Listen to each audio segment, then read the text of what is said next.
On April 20th, 1999, Eric Harrison, 18, and Dylan Calva, 17, killed 12 students and a teacher and wounded 23 others before killing themselves at Columbine High School in Colorado. You guys remember that? Yeah. That was one of the first student killings that they had. In 1998, one teacher and one guidance counselor were wounded by a 14-year-old boy in Richmond school hallway. 1998, May 21st, 2 teenagers are killed, more than 20 people hurt when a teenage boy opens fire at high school in Springfield after killing his parents. Shall I go on and on? And I know that, we come to church to hear good news. I know that. But, these are things that we can't just continue to ignore. And deep down inside, we need to make a decision. And we need to make a decision tonight that if you are a parent, if you are a grandparent, that if you are a brother, that if you have a cousin, that if you have a sister, that we all have a responsibility, that we need to go back to the place of our nation and go back to the place of our families where God is back into the home. We need God in the home. Amen. Amen. Yeah. And deep down inside, we are dying. And I'm glad that there's prayer in this nation. I'm glad I seen Stephen Curtis Chapman. He's worshiping the Lord in the White House with Greg Laurie and Franklin Graham. And I'm glad that these things are happening. But let me tell you something. If we do not repent, if we do not turn from what we're doing, if we as a nation do not say that we're sorry and turn from our sexual immorality and our pornography and all the things that we are doing, then God unfortunately won't be able to bless this nation or hear us, including our own individual lives. Because God is holy and God is good. In Judges chapter 2, verse 7. Judges chapter 2, verse 7.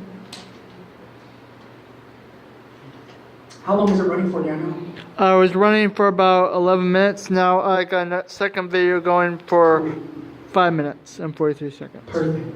Judges chapter 2, verse 7. When you guys are there, let me hear you say amen. Amen. I'm going somewhere with this message. Amen. Judges 2, verse 7. You guys there? Amen.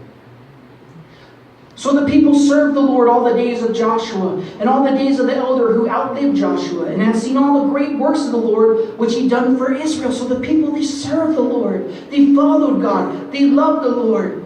And now Joshua, the son of Nun, the servant of the Lord, he died when he was 110 years old. And they buried him within the border of his inheritance at Tamath-Ahiris in the mountain of Ephraim, of the north side of Mount Geshen. When all the generation had been gathered to their fathers, another generation rose on after that. And they didn't know the Lord, nor the works which he done for Israel. Now let me ask you a question. Why do you think they didn't know the Lord?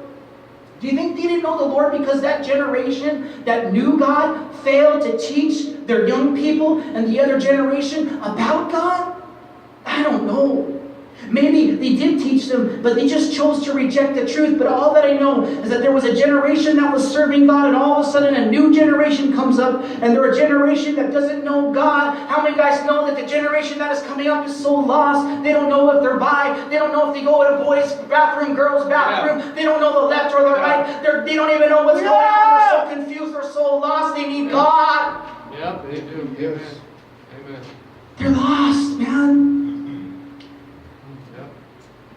In Judges chapter 2, verse 11, then the children of Israel did evil in the sight of the Lord, and they served the Baals, and they forsook the Lord their God of their fathers, so they left the God of their fathers, who had brought them out of the land of Egypt, who had blessed them.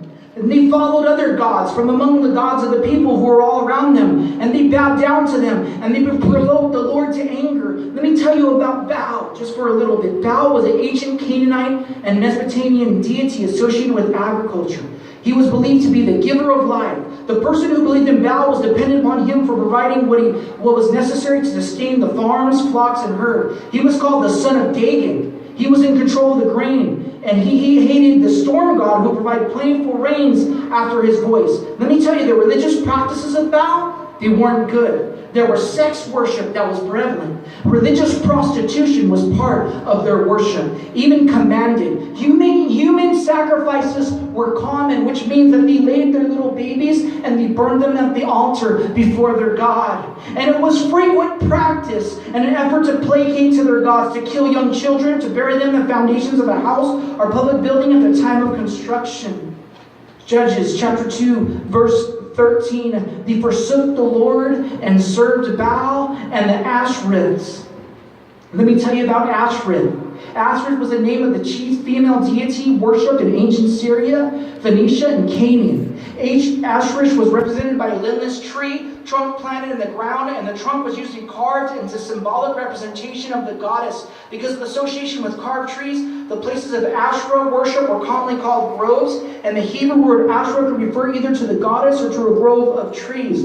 Worship of Asherah was noted for sensuality and involved ritual prostitution. The priests and the priestess of Asherah also practiced divination, which is witchcraft, and fortune telling.